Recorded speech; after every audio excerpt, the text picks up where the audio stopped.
एक बार की बात है, बीरबल दरबार में मौजूद नहीं थे। इसी बात का फायदा उठाकर मंत्रीगण बीरबल के खिलाफ महाराज अकबर के कान भरने लगे। उनमें से एक कहने लगा, महाराज आप केवल बीरबल को ही है जिम्मेदारी देते हैं और हर काम में उन्हीं की सलाह ली जाती है। इसका मतलब यह है कि आप हमें अयोग्य समझते हैं, मगर ऐसा नहीं है, हम भी बीरबल जितने ही योग्य हैं। महाराज को बीरबल बहुत प्रिय थे। वह उनके खिलाफ कुछ भी नहीं सुनना चाहते थे, लेकिन उन्होंने मंत्रीगणों को निराश न करने के लिए एक समाधान निकाला। उन्होंने उनसे कहा, मैं तुम सभी से एक प्रश्न का जवाब चाहता हूँ, मगर ध्यान रहे कि अगर तुम लोग इसका जवाब ना दे पाए तो तुम सबको फांसी की सज़ा सुनाई जाएगी। दरबारियों ने झिझककर महाराज से कहा, ठीक है महाराज, हमें आपकी ये शायद मंजूर है, लेकिन पहले आप प्रश्न तो पूछिए। महाराज ने कहा, दुनिया की सबसे बड़ी चीज़ क्या है? यह सवाल सुनकर सभी मंत्रीगण एक दूसरे का मुँह ताकने लगे। महाराज ने उनकी ये स्थिति देखकर कहा, याद रहे कि इस प्रश्न का उत्तर सटीक होना चाहिए। मुझे कोई भी अटपटा सा जवाब नहीं चाहिए।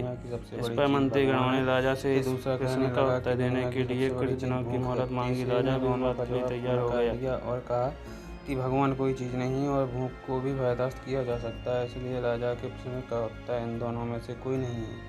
धीरे धीरे समय बीतता गया और मोहलत में लिए गए सभी दिन भी गुजर गए। फिर भी राजा द्वारा पूछे गए प्रश्न का जवाब न मिलने पर सभी मंत्रीगणों को अपनी जान की फिक्र सताने लगी।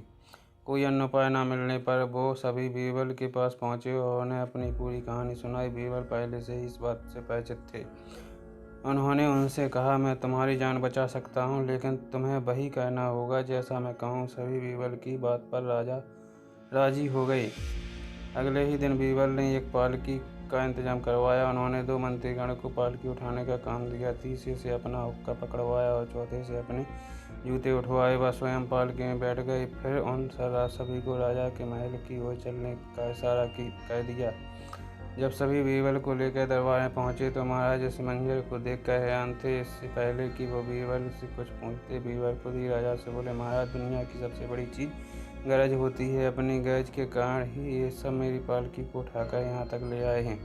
यह सुन महाराज मुस्कुराए बिना रह न सके और सभी मंत्रीगण स्वयं के हमारे सिर झुकाए खड़े रहे।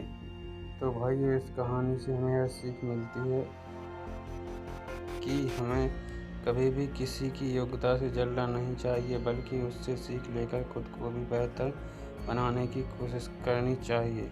अगर कहानी पसंद आई हो तो प्लीज़ मेरे चैनल को लाइक करें, सब्सक्राइब करें एंड शेयर करें।